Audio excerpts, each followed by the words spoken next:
Okay, I have no idea how well this is going to go, but I'm going to give it a shot here. So I'm going to be replacing the 3-point floating bridge on my SG 120th Anniversary Edition 2012 SG Bass. The 3-point, it sucks. You can't really do the intonation on it. You have to adjust whole sides for string height. The wraps over. It's just so much bad stuff going on. So I'm actually going to replace it with one of these, the Hipshot SuperTone full contact bridge here that's designed to slip right in. Has the divots in the bottom to be able to fit directly over top of the current hardware. So yeah, to start off though, I'm going to go ahead and plug in and just give a little bit of a tone test. I have my Rumble 100, Fender Rumble 100. All the EQs are at 12 o'clock. We're at 100% here on the tone for the guitar.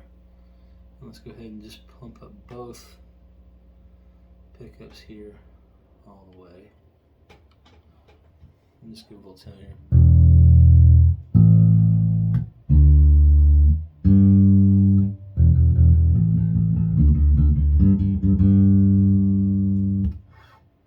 And then let's just see about sustain here.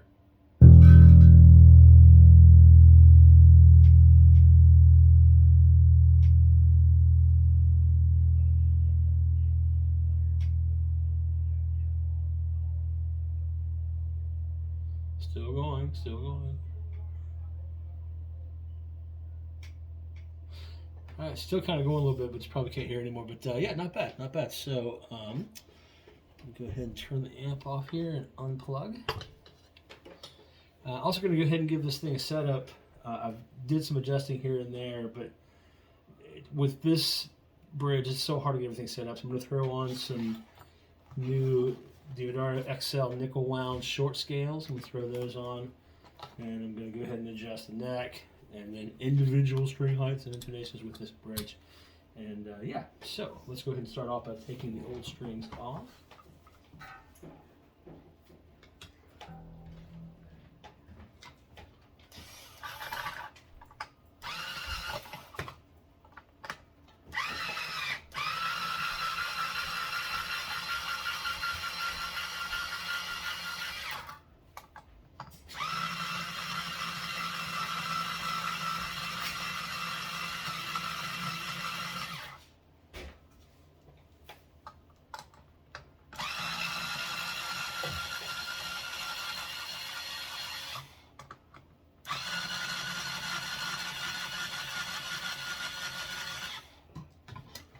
I know a lot of people just snip these off, but I'm kind of a sucker for keeping old strings just in case.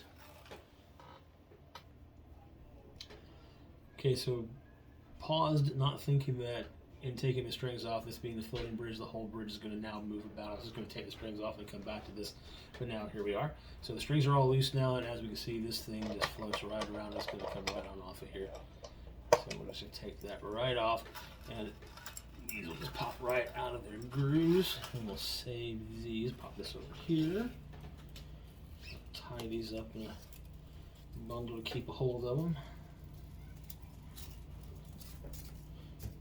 just in case it's there later. Alright, so now here is our stock 3-point floating bridge, and I know a big problem that a lot of people have with this is that these saddles just fall right out. So if anything happens, you break a string or something like that, there's a very good chance that you're going to lose one of these saddles. Because they're just literally free floating. It's really such a bad design. So, anyways, it's already frustrating me just trying to get this back in here. Okay, well, we're just going to put this off to the side, because we are going to be replacing that with our Hipshot. So, start off by removing the old hardware here, and actually this is nice and loose. They're all actually nice and loose, so I'm going to just take them right on out.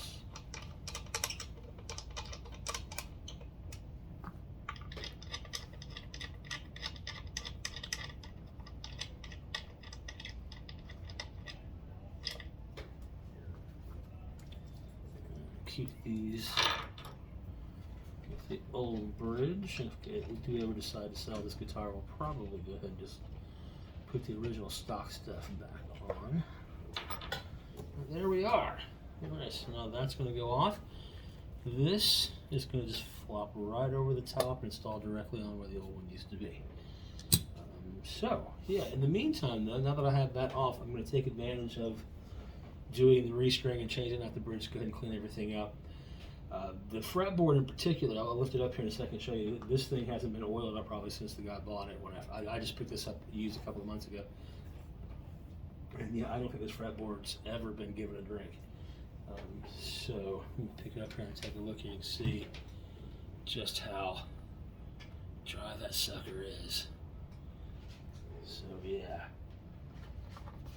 and I will come back here in just a moment. I'm going to do part of an oil part of it and leave part of it unoiled, and I'll show you a little before and after here in just a moment. So yeah, back in just a moment. Yeah, something I'm also noticing too is that these frets are desperately in need of being polished, so I'll be doing a nice polishing job. I'll tape everything off on the fretboard and my fret erasers to give it a good polish.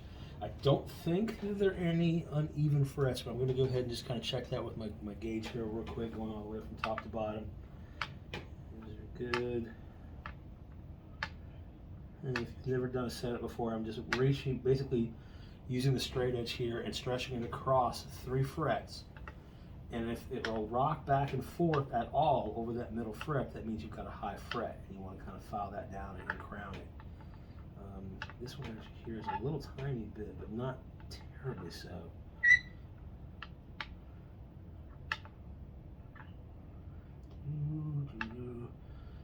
Picked up this tool from Music Nomad to focus on anything. It's a string gauge with the different size edges for the different frets as you go down. What I love about this thing is it's high contrast. I mean, the black background with the white letters really pops out, especially when we do string heights here in just a minute. So, now I'm going to the closer frets. I'm going to flip over to the shorter edge. Let's go check it on both sides here. Okay,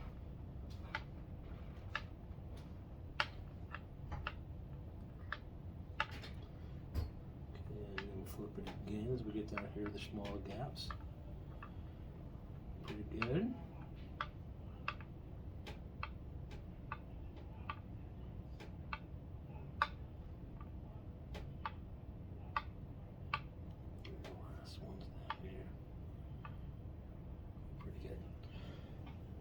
I want to check back up here.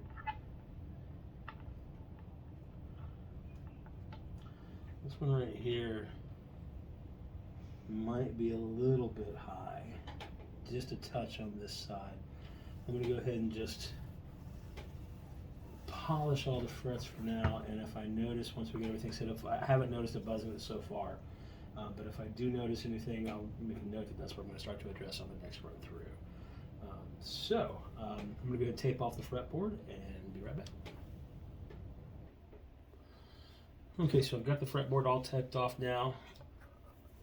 So let's see here. If we can get it up here, I'm not sure if you can be able to see it or not, but boy, you can really tell where the strings have been raked across those frets. They really need a good polishing. So we've got everything all taped off now with our blue painter's tape, just pretty standard blue painter's tape from any hardware store. And so we're ready to go ahead and start trying to polish these frets up a little bit. What this blue tape is going to do for us is going to allow us to get pretty aggressive with our sanding without having to worry about scarring up the fretboard itself. I've got some of these fret erasers that I just picked up offline or online, and they'll start at 400 grit, and I think they go to 600 and 1,000. So we'll start with the biggest grit, do all the frets, then go to the next one and the next one, until we get a nice fine grit, a nice big shiny polish on all of our frets. So I'm going to start off down here and do the first couple with my 400, and then I'll pause while I get the rest of them down here. So as I go, I'm just going to literally just run it back and forth across the fret.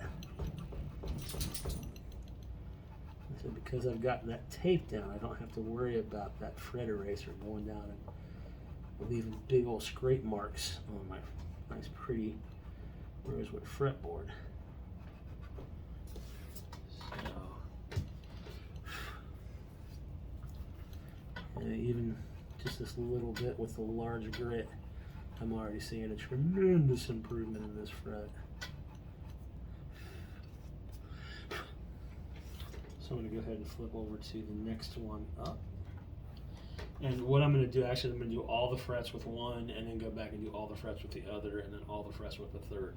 But I'm going to go ahead and get this first one done so you can see what it looks like when we're all done with this very first one, going from fret to fret and from grit to grit. Scraping it across the top here. And I'm also trying to get in from the side so I can get the edges down to where it meets the fretboard as much as I can. And I'm able to do that without worrying because of that blue painter's tape on there guarding the fretboard for us. Okay, now let's flip over to our 1000 grit. And this will be for the, oh yeah, it's nice and this almost feels like it's like a regular pencil eraser as you're using it on the metal.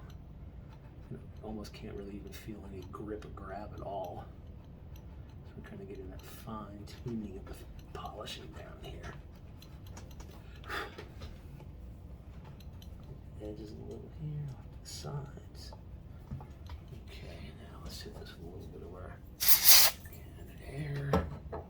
Okay, and I lift it up here to show you the difference between the two here. Not sure if you can really tell any difference at all, but that first fret right down here by the neck pickup, that's a nice shine all the way across it without any breaks, whereas all the rest of them, you can see where the strings have been raked across back and forth as it's been played.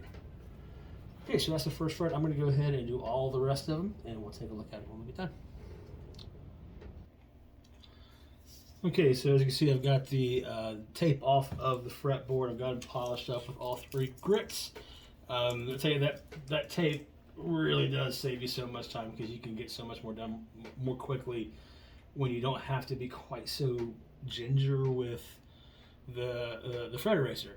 I mean, it's one thing to try to do it without marking off or without taping off your frets if you're, you know, just doing some $100 throwaway knockoff bass or whatever, which I've had a ton of and they're freaking awesome. I love them.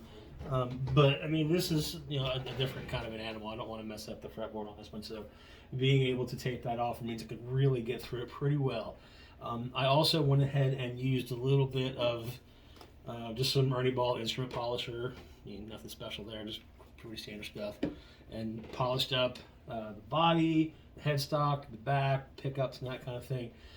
So the next thing I'm going to do is I'm going to use a little bit of this stuff, this QRC QD contact cleaner. That's just the QRC, just the brand. But you can get this in most hardware stores, electronic stores. It's basically just like high pressure spray alcohol that you can use to spray into your pots and help just get some stuff in there and blow things away. Pieces of dust and lint and things like that that will cause crackling in your pots and stuff like that. If you ever have an amp or a guitar or a knob or pot or anything like that that has some crackling as you're turning it, this stuff is awesome. Spray it in there, good, you know, good and hard. Turn the knob a whole bunch, get it worked in there, and that will usually work it out, and we'll solve all your problems. There's usually a straw that goes into the nozzle, but I've lost the straw. It's certainly a lot better. You can direct the flow a lot more easily. But in the end, it's alcohol that's going to be evaporating pretty quickly. So I'm just going to I'm going to go ahead and hit my pots here. I'm going to hit my input, and I'm going to just get around the pickups here too. And then that way, that can have some time for the alcohol to dry out and evaporate as I start to work on the polishing of the fretboard. So I'm just going to shake my can up here, and I'm literally just going to get it down in. I'm going to do some quick bursts. Just down in. And then I'm going to turn these pots around, all around. And I haven't had any problems with these. It's just kind of something I usually do whenever I just start doing any kind of a setup with any of my guitars or anything like that. Is why not go ahead and do a little preventive maintenance and get it all done. So I'm just going to work these pots around just to work that alcohol down in, that contact cleaner down in there. Make sure we're getting some good contact. And then I'm also going to use some of this canned air to kind of get some of the excess away, which will also help us evaporate some as well. Okay, I'm going to just spray a little down into my input jack there. And then blow it dry with a little bit of our candor here. And then I'm going to hit around my pickups as well. Get it down in underneath. Probably shouldn't want to get that on the fretboard there. I should have thought about that. Wipe it up as best I can here. And yeah, let's kind of boil it out a little.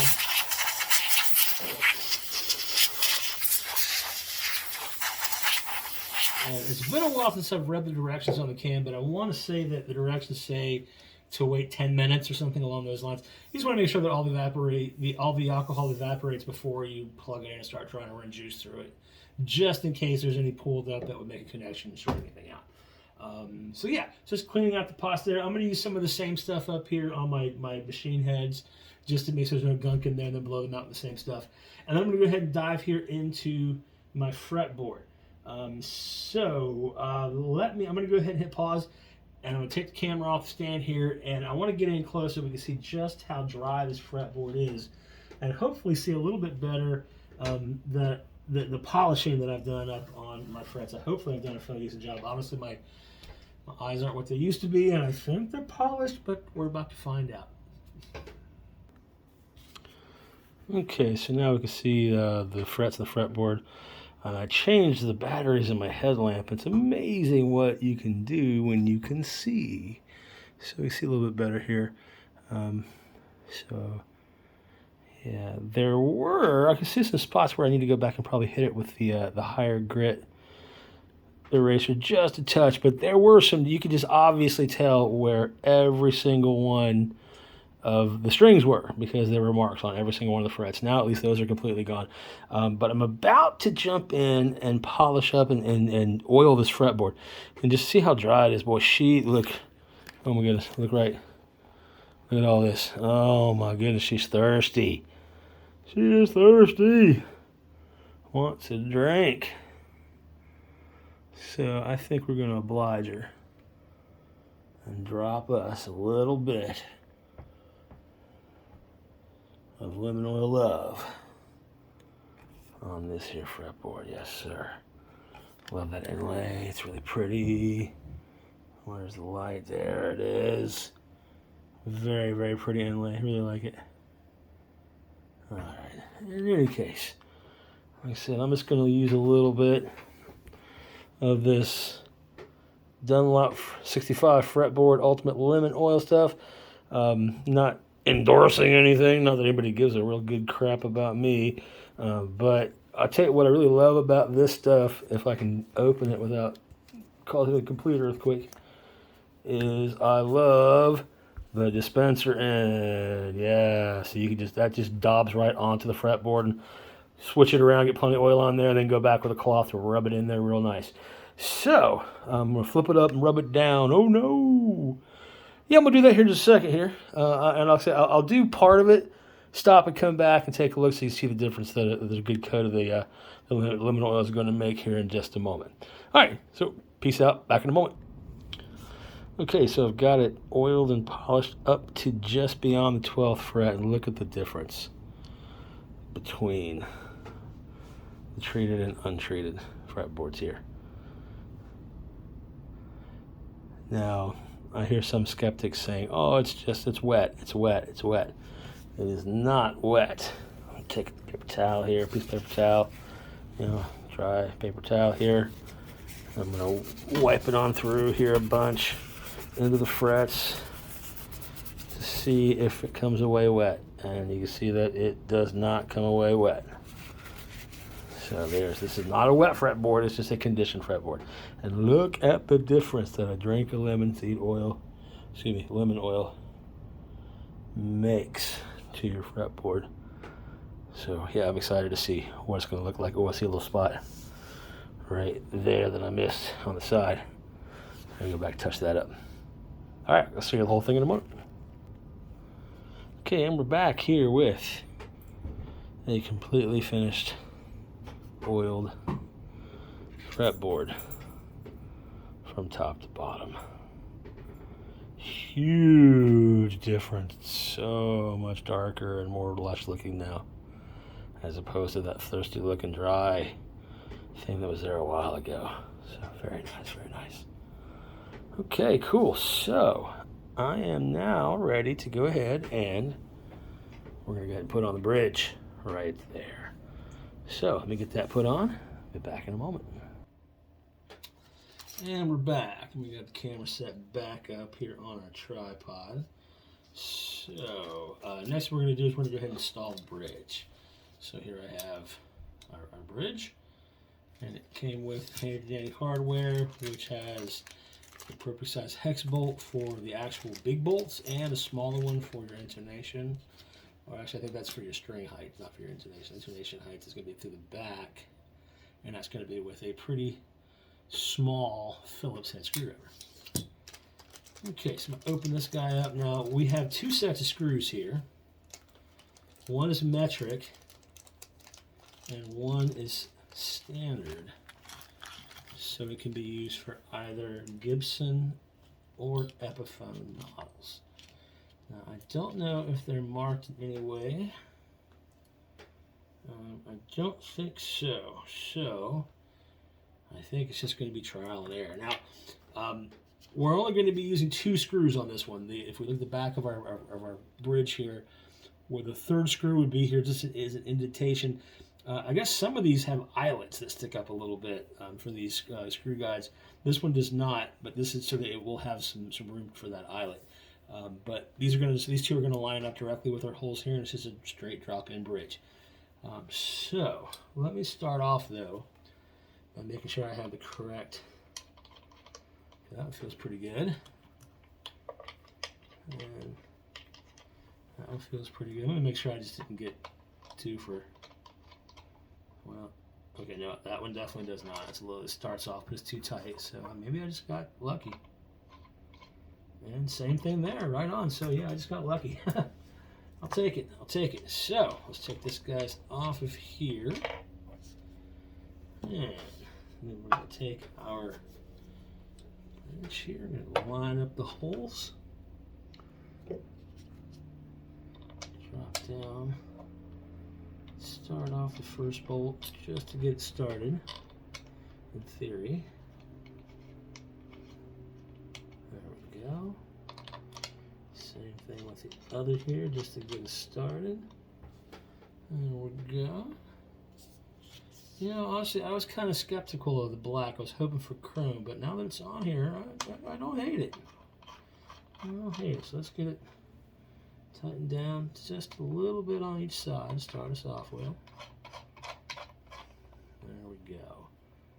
It's on there. Feels good and solid. Now let's give it another. I'm going to do it this way, just to get a little bit more mechanical advantage on our leverage here. Good and seated. Look at how turn. Oh yeah, get it nice and well seated there.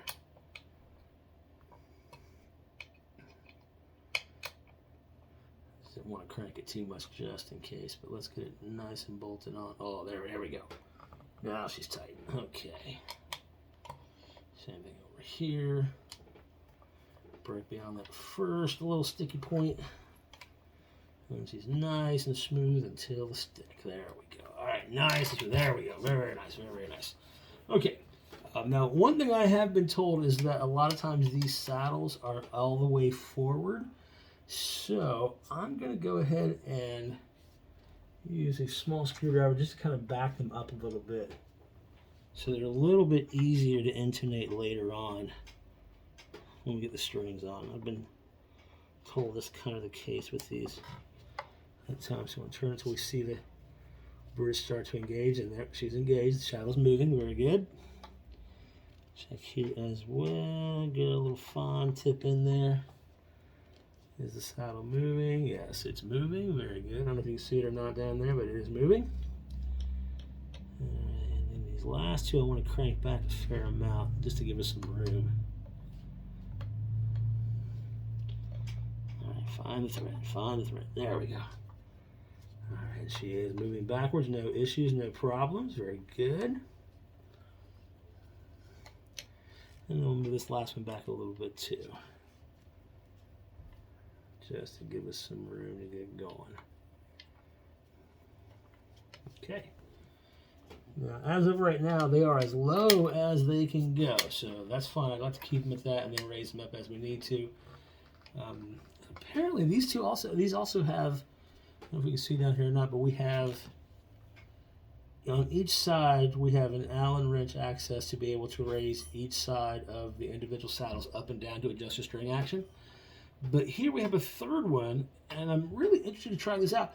This is to be able to micro adjust your string width. This will actually move the inside gap of the saddle in here to the left and to the right.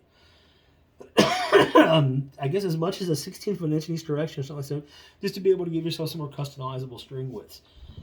I'm not sure that at my current playing level that's going to matter all that much, but you know, hey, it's cool to have, right? All right, so bridge installed, easy peasy, very, very simple. I'm going to go ahead and get this guy strung up with some of my new short scale nickel wound Diodario XLs, and then we'll start working on intonation and things like that. So yeah, back in a bit.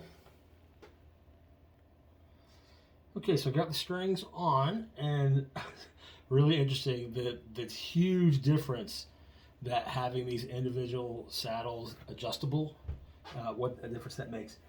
Right now, it comes with them as low as they can go. So I had the old one down about as low as I could get it without cranking it super hard. It's about as low as I could get it. But now, at its lowest setting, it's buzzing. It's almost touching the pickup back here. We have a lot of room for adjustment, don't get me wrong, but it's nice to have that room for adjustment.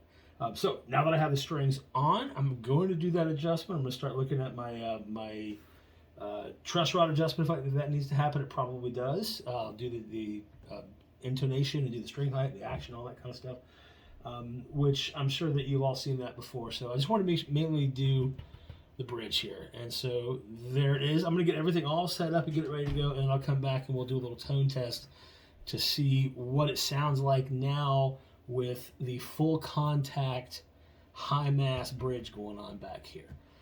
So yeah, see you back in a bit.